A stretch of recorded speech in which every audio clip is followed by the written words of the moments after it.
नमस्कार दोस्तों, JR education channel पर आप सभी का स्वागत है।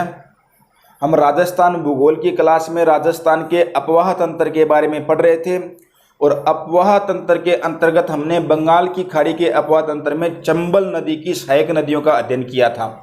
अंतिम चंबल नदी की सहायक नदी थी बनास नदी। बनास नदी के बारे में हमने पढ़ा। बनास नदी का उद्गम स्थल खमनोर की पहाड़ियाँ राजसमंद जिले से है। इसका विलय जो है रामेश्वर के निकट धौलपुर में चंबल में होता है। इसके जिले देख लिए और इसकी सहायक नदियों के बारे में पढ़ा था। तो आज हम बनास नदी की सहायक नदी है बेड़च नदी, उसके बारे में अध्ययन करेंगे। बनास की सहायक नदी कौन सी है? बेड़च नदी। तो आज हम बेड़च नदी के बारे में पढ़ेंगे। तो आज बेड़च नदी को देखें तो बेड़च नदी को आयड़ नदी के नाम से भी पुकारते हैं। बेड़च के दो नाम हैं, आयड़ व बेड़च। बेड़च कहाँ तक है और आयड़ कहाँ तक है? कौन सी जगह पर इसका नाम आयड़ है, कौन सी जगह पर इसका बेड़च नाम? तो बेड़च का उद्गम स्थल है गोगुंदा की पहाड़ियाँ। उद्गम स्थल कौन सा हो गया? गोगुंदा की पहाड़ियाँ।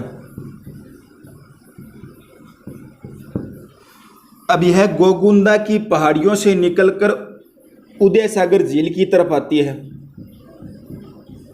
उदय सागर झील। और जब उदय सागर झील को क्रॉस कर लेती है कौन सी नदी?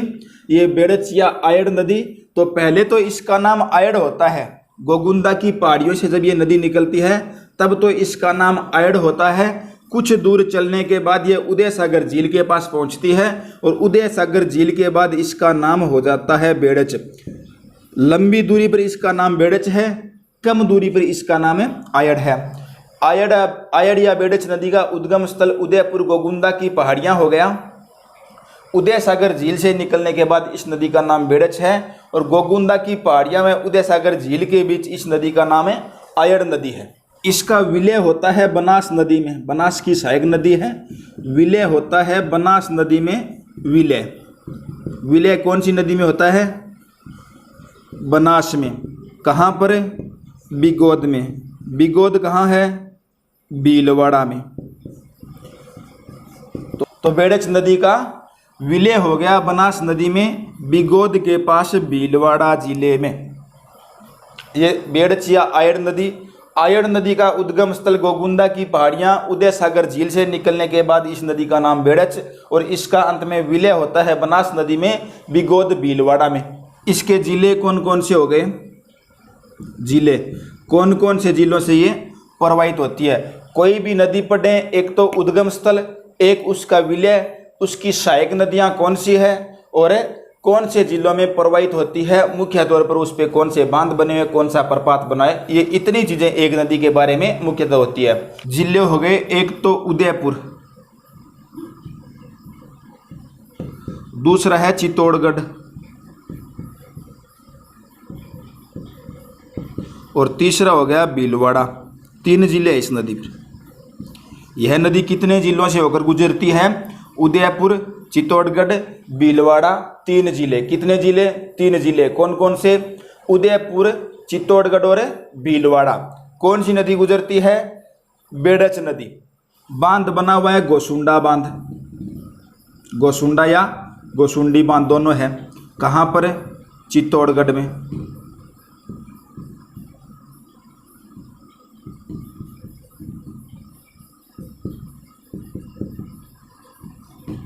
डी भी लगाते। अब इस नदी की सबसे बड़ी विशेषता क्या है? इस नदी की विशेषता है उदयपुर की आहड़ सभ्यता।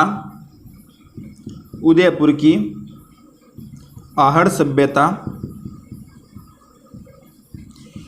इसी नदी के किनारे विकसित हुई। कौन सी नदी के किनारे? बेड़च नदी के किनारे। ये थी बेड़च नदी। बनास की सहायक नदी है। सर्वप्रथम इसका नाम आयड़ होता है जब यह गोगुंदा की पहाड़ियों से निकलती है और उदय सागर झील तक पहुंचती है तब तक। उदय सागर झील से निकलने के बाद इस नदी का नाम होता है बेड़च नदी। बनास नदी में इसका विलय होता है बिगोद भीलवाड़ा में। अगर इसके जिले पूछे तो उदयपुर, चित्तौड़गढ़, भीलवाड़ा हो गया। 3 जिलों से यह नदी प्रवाहित होती है। इस पर अगर बांध पूछे तो गोसुंडिया, गोसुंडा बांध हो गया चित्तौड़गढ़ में, और उदयपुर में आहड़ सभ्यता जो थी वह इसी नदी के किनारे विकसित हुई थी। कोठारी नदी जो है बनास नदी की सहायक नदी है, दूसरी सहायक नदी। पहली बेड़च थी और दूसरी कोठारी नदी हो गई। कोठारी का जो उद्गम है वह दिवेर राजसमंद से है। दिवेर स्थान है राजसमंद से, राजसमंद जिला हो गया। कोठारी का उद्गम स्थल है दिवेर राजसमंद से है। इसका विलय होता है बनास में, बनास में विलय। कौन सी नदी का? कोठारी नदी का। कोठारी बनास की सहायक नदी है, बनास की सहायक नदी है। विलय होता है नंदराय नामक स्थान, नंदराय, प्रमुख तौर पर मांडलगढ़ में, मांडलगढ़ में भीलवाड़ा के पास। विलय कहाँ पर हो गया? बनास में, नंदराय, मांडलगढ़, भीलवाड़ा में। अब इसके प्रवाहित जिले हो गए। प्रवाहित जिले एक तो हो गया राजसमंद और दूसरा है भीलवाड़ा। कोठारी नदी बनास की सहायक नदी, दिवेर राजसमंद से उद्गम होता है और बनास में विलय होता है नंदराय, मांडलगढ़, भीलवाड़ा में। जिले दो हो गए राजसमंद व भीलवाड़ा। अब देखते हैं इस पर कोई बांध बना है। इसके किनारे एक बांध, मेजा बांध, मेजा बांध। बांध का नाम मेजा है लेकिन नदी मेज नहीं है, नदी कोठारी है। मेजा बांध मेज नदी पर नहीं है, बांध मेजा है। बांध का नाम मेजा है लेकिन नदी कोठारी है। एक मेज नदी भी है, मेज नदी पर मेजा बांध नहीं है। मेजा बांध कोठारी नदी पर है, मांडलगढ़ में बना हुआ। और इस बांध से पूरे भीलवाड़ा को जल की आपूर्ति होती है। कौन से बांध से? मेजा बांध जो है पूरे भीलवाड़ा शहर को जल की आपूर्ति करता है, पूरे भीलवाड़ा को जल की आपूर्ति करता है। मांडलगढ़ भीलवाड़ा में बना हुआ है कोठारी नदी के ऊपर। और इसकी विशेषता बागोर सभ्यता, बागोर सभ्यता। बागोर सभ्यता कौन सी नदी के किनारे विकसित हुई? तो कोठारी नदी। कौन सी नदी? कोठारी नदी। ये थी कोठारी नदी। कोठारी बनास की तो सहायक नदी है, उद्गम स्थल दिवेर राजसमंद से हो गया। और अगर इसका विलय पूछे तो बनास में विलय नंदराय, मांडलगढ़, भीलवाड़ा में। जिले कौन कौन से हो गए? राजसमंद, भीलवाड़ा, 2 जिले हो गए। बांध पूछे तो मेजा बांध है, पूरे भीलवाड़ा को जल की आपूर्ति करता है। और बागोर जो सभ्यता थी, बागोर सभ्यता इसी नदी के किनारे विकसित हुई। ये थी कोठारी नदी। अब अगली है खारी नदी।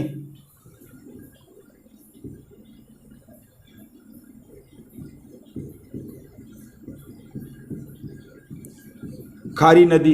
खारी भी बनास की सहायक नदी है। कौन सी नदी की? बनास की सहायक नदी है खारी नदी।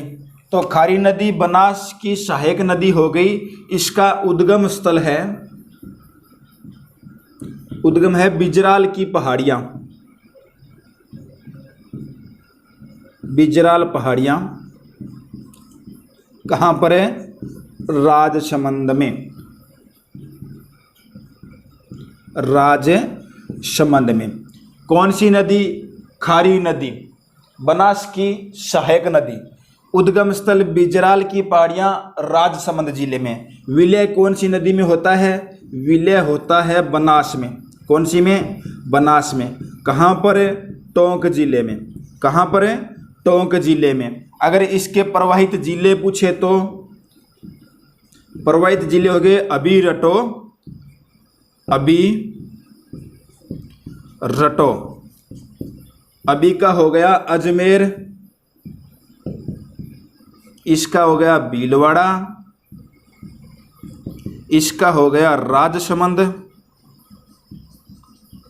और इसका हो गया टोंक। 4 जिले। कौन कौन से? अजमेर, भीलवाड़ा, राजसमंद, टोंक। कौन सी नदी? खारी नदी। उद्गम स्थल है बिजराल पहाड़ियाँ, राजसमंद। विलय बनास में, टोंक में होता है। जिले हो गए 4, अजमेर, भीलवाड़ा, राजसमंद, टोंक। ये बनास नदी की सहायक नदी है। छोटी छोटी नदियां हैं ये। अब पढ़ते हैं चंबल के अपवाह तंत्र की मुख्य नदी बाणगंगा नदी के बारे में। कौन सी नदी? बाणगंगा। इसका उद्गम होता है, इसका उद्गम होता है बैराठ की पहाड़ियाँ। और बैराठ कहाँ है? बैराठ की पहाड़ियाँ, वर्तमान विराटनगर वाला इलाका। बैराठ कौन सा हो गया? वर्तमान विराटनगर वाला।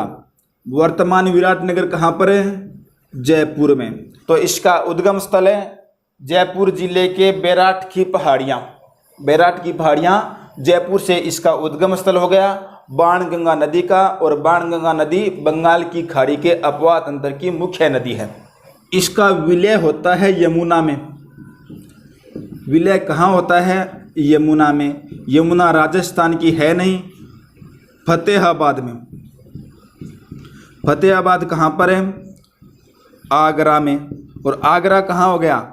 उत्तर प्रदेश में। तो इसका विलय कहाँ हो गया? यमुना नदी में, फतेहाबाद, आगरा, उत्तर प्रदेश राज्य में। कौन सी नदी का? बाणगंगा नदी का। बाणगंगा नदी बनास की खाड़ी के अपवाह तंत्र की मुख्य नदी है। उद्गम बैराठ की पहाड़ियाँ राजस्थान जयपुर से है। इसका विलय यूपी में होता है, उत्तर प्रदेश में। इसके जिले कौन कौन से हो गए? जिले हो गए जयपुर, दौसा, दोनों पास पास में। और उसके बाद है भरतपुर, यूपी के बॉर्डर पर। जयपुर, जयपुर से दौसा, दौसा से अंतिम जिला भरतपुर, भरतपुर से ये उत्तर प्रदेश में प्रवेश कर जाती है बाणगंगा नदी, जो कि यमुना में विलय होती है फतेहाबाद, आगरा के निकट। राजस्थान में 3 जिलों से गुजरती है, जयपुर से उद्गम और भरतपुर में राजस्थान का अंतिम जिला। अब इस पर बांध कौन कौन से बने हुए? क्या हो गए बांध? एक तो हो गया रामगढ़ बांध। रामगढ़ तो है जयपुर में, शुरुआती जिले में। और एक है अजान बांध। कौन सा? अजान बांध। अजान बांध है भरतपुर में, अंतिम जिले में। कौन से जिले में? भरतपुर में। बांध कितने? 2 बांध, रामगढ़ और अजान बांध। रामगढ़ जयपुर, अजान बांध है भरतपुर जिले में। कौन सी नदी पर? बाणगंगा नदी पर। और इस नदी का एक उपनाम है खंडित नदी। इस नदी को खंडित नदी के नाम से भी जानते हैं। इस नदी का दूसरा नाम क्या हो गया? खंडित नदी हो गया। कौन सी नदी का? बाणगंगा नदी का। उद्गम स्थल बैराठ की पहाड़ियां जयपुर से, विलय होता यमुना में, फतेहाबाद, आगरा, यूपी में। राजस्थान के जिले हो गए 3, जयपुर, दौसा, अंतिम जिला भरतपुर। 2 बांध है, रामगढ़ बांध जयपुर में, अजान बांध है अंतिम जिले भरतपुर जिले में। इसका उपनाम हो गया खंडित नदी। ये थी बंगाल की खाड़ी के अपवाह तंत्र की मुख्य नदी बाणगंगा नदी। अब है अगली मुख्य नदी गंभीर नदी। गंभीर भी बंगाल की खाड़ी के अपवाह तंत्र की है। गंभीर नदी, गंभीर और गंभीरी अलग अलग है। गंभीर नदी का उद्गम होता है करौली की पहाड़ियों से। कहाँ से?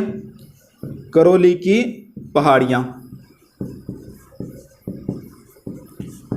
कौन सी नदी का उद्गम? गंभीर नदी का उद्गम।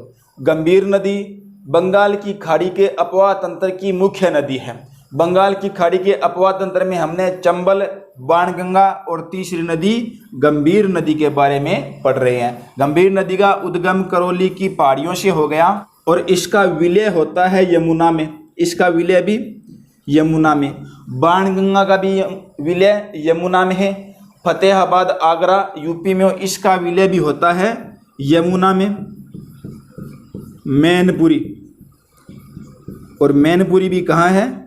उत्तर प्रदेश में। तो इसका विलय यमुना नदी, मैनपुरी, उत्तर प्रदेश में हो गया। उद्गम हो गया करौली की पहाड़ियाँ राजस्थान से। जिले हो गए, एक तो करौली हो गया शुरुआती जिला,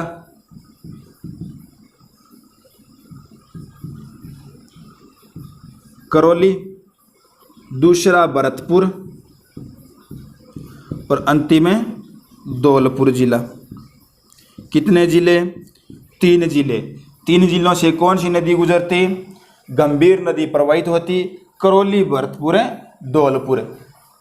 विलय यमुना में होता है। अब इसके किनारे बांध देखें तो बांध हो गया पांचना बांध। पांचना बांध कौन सी नदी पर? गंभीर नदी पर। बना कहाँ पर है? करौली जिले में। और इस पांचना बांध की एक मुख्य विशेषता है, राजस्थान में मिट्टी से निर्मित सबसे बड़ा बांध है ये। कौन सा बांध? पांचना बांध करौली जिले में गंभीर नदी पर बना है और मिट्टी से निर्मित राजस्थान का सबसे बड़ा बांध है। नदी कौन सी? गंभीर हो गई। उद्गम स्थल करौली की पहाड़ियां, करौली राजस्थान से हो गया। विलय होता है यमुना में, उत्तर प्रदेश मैनपुरी में। जिले करौली, भरतपुर, धौलपुर 3 जिले हो गए। बांध बना है पांचना बांध जो कि करौली में है और राजस्थान में मिट्टी से निर्मित सबसे बड़ा बांध है। तो ये हो गया मुख्य तौर पर बंगाल की खाड़ी का अपवाह तंत्र। बंगाल की खाड़ी के अपवाह तंत्र के अंतर्गत चंबल नदी, गंभीर नदी, बाणगंगा और बनास नदियां थी। इन सब नदियों के बारे में पढ़ लिया। मुख्य तौर पर इनकी सहायक नदियों के बारे में पढ़ लिया। नदियों के बारे में याद रखने योग्य चीजें, एक तो इनका उद्गम, एक इनका विलय, जिले में कौन से गुजरती है और इस पर बांध कौन से बने हुए, ये इतनी चीजें याद रखने थी।